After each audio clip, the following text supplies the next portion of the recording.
Apesar de o Senhor ter nos deixado sua palavra, Ele tem transportado pessoas além da morte e, no Espírito, para revelar mistérios que serão úteis às pessoas de sua geração, para que a vontade de Deus seja conhecida em relação para seus tempos.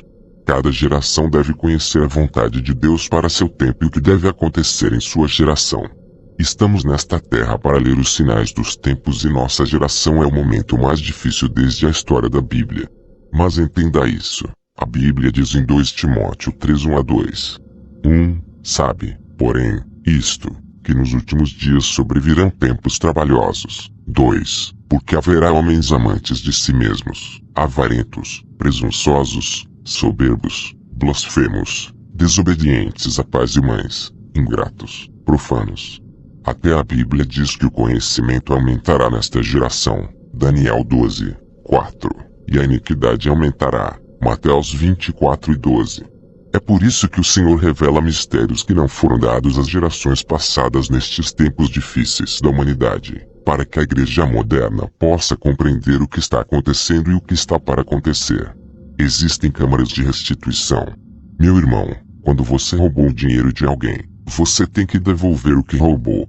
Você não pode ir à igreja e dizer, eu dou a oferta de restituição, se você souber onde a pessoa mora. Se você fizer isso, estará acumulando mais pecados. Você pode dar uma oferta de restituição quando não houver maneira de estabelecer contato com a pessoa que você deve. Depois de visitar as câmaras de restituição e música do inferno, o Senhor me conduziu às câmaras dos condenados da igreja. Esta é a prisão das pessoas que vão à igreja, a prisão dos membros da igreja. A Bíblia diz que o Senhor virá para uma igreja sem mancha. Efésios 5 e 27 para que ele a apresentasse como uma igreja gloriosa, sem mancha, nem ruga, nem coisa semelhante, mas que deve ser sagrado e sem mancha. Eu estava caminhando com o Senhor no inferno, uma região vulcânica onde almas são calcinadas e inúmeras almas choravam. Em cada câmara, havia inúmeras almas condenadas em tormento. Eu estava neste lugar horrível onde essas almas foram condenadas para sempre. E o Senhor estava em lágrimas. Continuei dizendo, se fosse eu naquele lugar, não suportaria essa dor. Eu estava aterrorizado. E o Senhor me disse, este lugar é insuportável. Eu dei minha vida pela salvação da humanidade. A vida do homem está ligada ao que ele faz e aos lugares para onde vai. Não se esqueça do que você vê e diga ao meu povo o que você vê, pois a vida do meu povo depende disso. Eu sei que você é fraco na carne, mas não seja complacente, pois não derramei meu sangue em vão. Não acrescente a este testemunho, você contará exatamente o que viu. Eu vi demônios se movendo neste túnel do inferno.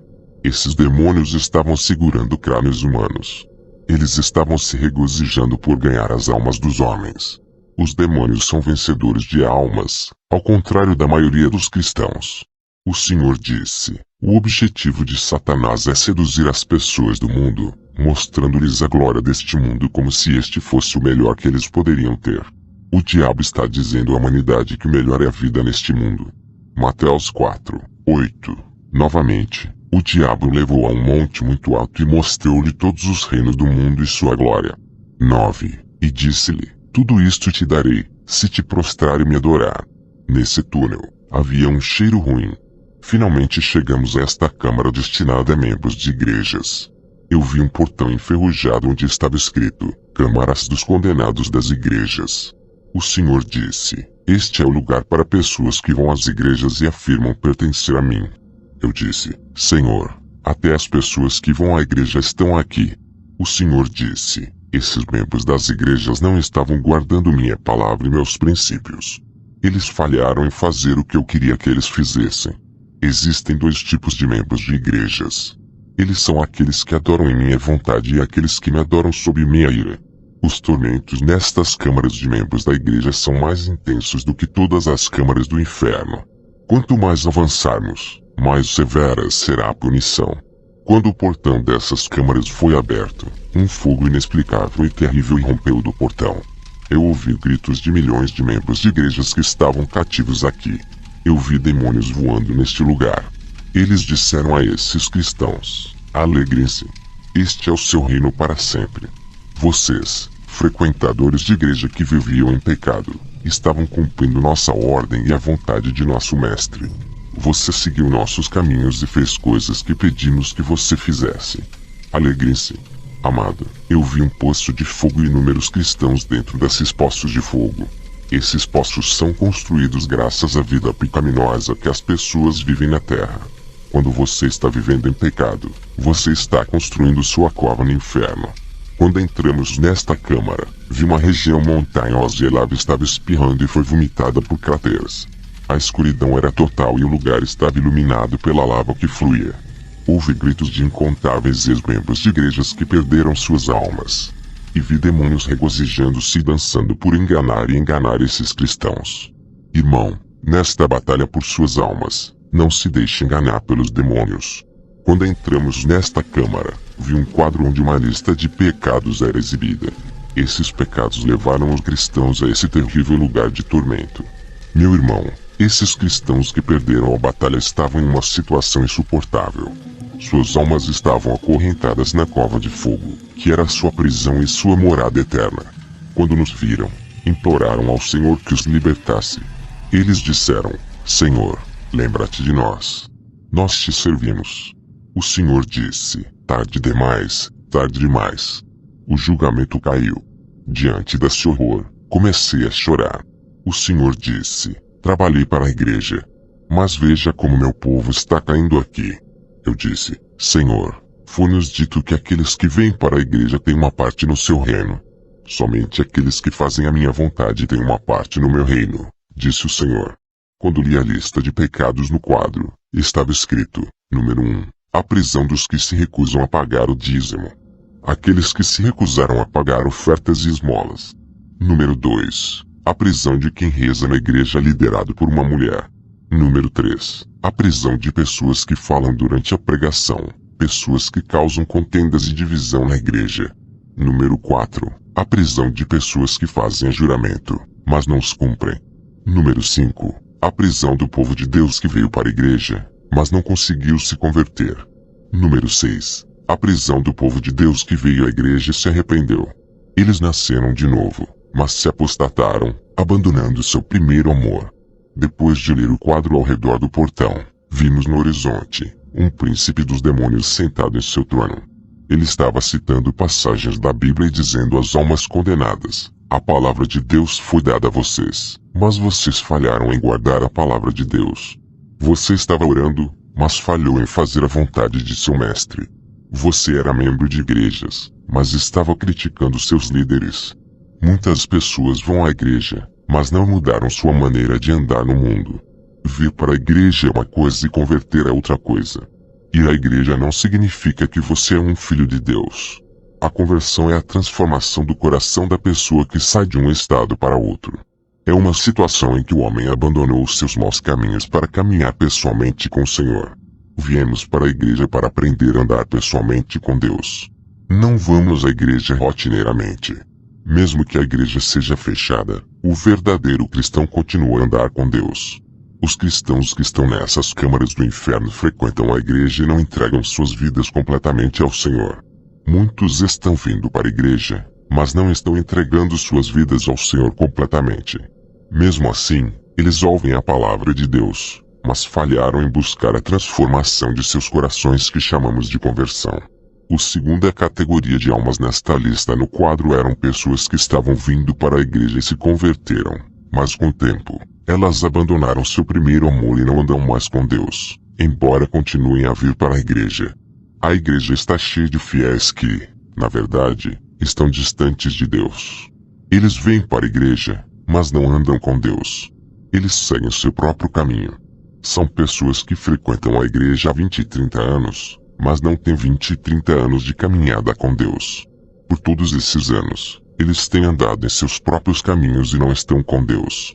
A vida cristã significa andar continuamente com o Senhor em quem você acredita.